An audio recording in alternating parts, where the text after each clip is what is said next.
नमस्कार, मी प्रिया काळे. तरुण भारतच्या न्यूज बुलेटिनमध्ये आपल्या सर्वांचं स्वागत. आता पाहूया ठळक घडामोडी. भारतीय हवामान विभाग आणि बेंगळूर हवामानशास्त्र विभाग यांच्या वतीने 26 मे रोजी रात्री वादळाचा इशारा देण्यात आला आहे. उत्तर कर्नाटकात बेळगाव, गदग, हावेरी, रायचूर व यादगीर जिल्ह्यामध्ये ताशी 30 ते 40 किलोमीटर वेगाने वादळी वाऱ्यांसह विजांचा कडकडाट होण्याची शक्यता आहे. दिनांक 27, 28, 29 मे दरम्यान पावसाची शक्यता नसून बागलकोट, बिदर, कलबुर्गी, रायचूर, विजापूर व यादगीर जिल्ह्यांमध्ये विजांच्या कडकडाटासह वादळ येण्याची शक्यता वर्तवण्यात आली आहे. पारंपरिक शिवजयंती उत्सवाच्या निमित्त काढण्यात येणारी भव्य चित्ररथ मिरवणूक शनिवार दिनांक 27 मे रोजी निघणार आहे. यानिमित्त अनेक मार्गावरील वाहतूक मिरवणुकीच्या काळात वळवण्यात येणार आहे. यासंबंधी पोलीस उपायुक्त PV स्नेहा यांनी गुरुवारी एक पत्रक प्रसिद्धीस दिले आहे. शिवजयंती चित्ररथ मिरवणूक केवळ एक दिवसावर येऊन ठेपल्याने तयारीला वेग आला आहे. ऐतिहासिक आणि वैभवशाली शिवजयंती चित्ररथ मिरवणूक उत्साहात करण्यासाठी शिवभक्तांमध्ये उत्साह संचारला आहे. शहरात 64हून अधिक मंडळे देखावे सादर करणार आहेत. या पार्श्वभूमीवर चित्ररथ मिरवणुकीसाठी ट्रक आणि ट्रॅक्टरच्या चेसिंगचे काम देखील वेगाने सुरू झाले आहे. विशेषतः राष्ट्रीय महामार्गाजवळील हरिकाका कंपाऊंडमध्ये चेसीचे काम सुरू आहे.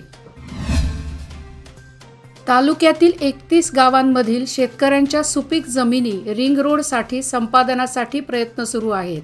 शेतकऱ्यांचे म्हणणे राष्ट्रीय महामार्ग प्राधिकरणाकडे मांडण्याबाबत सुनावणी झाली. दरम्यान शेतकऱ्यांनी रिंग रोडला तीव्र विरोध केला असून शिवाय आमची पिकाऊ जमीन कदापिही देणार नाही असे शेतकऱ्यांनी राष्ट्रीय महामार्ग प्राधिकरणाच्या अधिकारी अनुराधा वस्त्रद यांच्यासमोर ठणकावून सांगितले. वडगाव बेळगाव बाजार गल्ली समोरील येळ्ळूर नाका स्मार्ट बसस्टॉपची अवस्था अत्यंत दयनीय झाली आहे.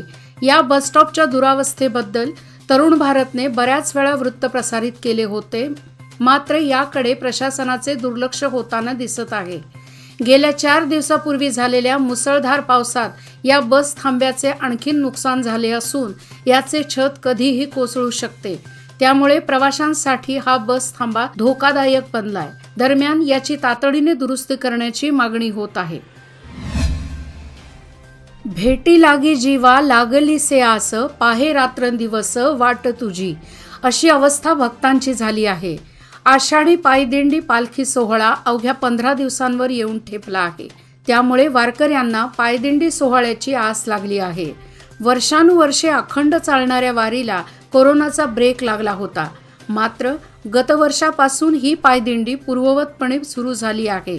दरम्यान सासूर वाशिणीला जशी माहेरची ओढ लागावी तशी वारकऱ्यांना आता पायदिंडीची ओढ लागली आहे. रायबाग येथून बेळगाव मार्गावर रेल्वे प्रवास करणाऱ्यांची संख्या अधिक आहे. मात्र लॉकडाऊनमध्ये रेल्वे विभागाने बंद केलेल्या लोकल पॅसेंजर अद्यापही सुरू केलेल्या नाहीत. सध्या जलद गाड्या अधिक आहेत, मात्र त्या रायबाग येथे थांबत नाहीत. त्यामुळे प्रवाशांची गैरसोय होत आहे. त्यामुळे रायबाग बेळगाव पॅसेंजर रेल्वे पुन्हा सुरू करण्याची मागणी होत आहे. यंदा 29 मे पासून 2023 व 24 या शैक्षणिक वर्षाला प्रारंभ होत आहे. शैक्षणिक वर्ष सुरू होण्यापूर्वीच तालुक्यातील प्राथमिक शाळांना मोफत पाठ्यपुस्तकांचे वितरण करण्यात आले आहे. तसेच शैक्षणिक वर्ष सुरू होताच गणवेशाचेही वाटप करण्यात येणार आहे, अशी माहिती गट शिक्षण अधिकारी मोहन दंडीन यांनी दिली आहे. विधानसभेची निवडणूक होते न होते तोपर्यंत जिल्हा परिषद पंचायत समितीच्या निवडणुकीच्या तयारीला सुरुवात झाली आहे. नवीन आरक्षणानुसार सर्वच पक्षात उमेदवारीसाठी रस्सीखेच सुरू झाली आहे. काँग्रेस विरुद्ध भाजप अशी लढत होणार असून या निवडणुकीत लाखोचा चुराडा होण्याची शक्यता नाकारता येत नाही. आगामी स्थानिक स्वराज्य संस्थांच्या निवडणुकीतही अस्तित्व राखण्यासाठी काँग्रेसला चांगलीच तयारी करावी लागणार आहे. यंदा तीव्र उष्णता तसेच वळिवाचा पाऊस समाधानकारक न झाल्याने भूजल पातळी घटली आहे. त्यामुळे तालुक्यात काही प्रमाणात पाणी टंचाई जाणवत आहे. सध्या तवंदी येथे टँकरद्वारे ग्रामस्थांना पाण्याचा पुरवठा केला जात आहे. त्याचबरोबर ज्या गावांमध्ये पाण्याची तीव्र समस्या आहे त्या ठिकाणी तात्काळ टँकरद्वारे पाणी पुरवठा करावा असे आदेश तहसीलदार विजयकुमार कडकोळ यांनी दिले.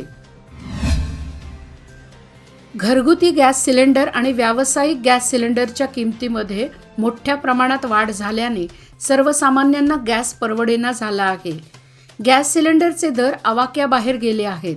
दरम्यान उज्ज्वला योजनेअंतर्गत अनुदान बंद झाल्याने सर्वसामान्य गरीब कुटुंबांना देण्यात आलेले गॅस कनेक्शन आणि शेगड्या अनेक ठिकाणी बंद अवस्थेत आहेत.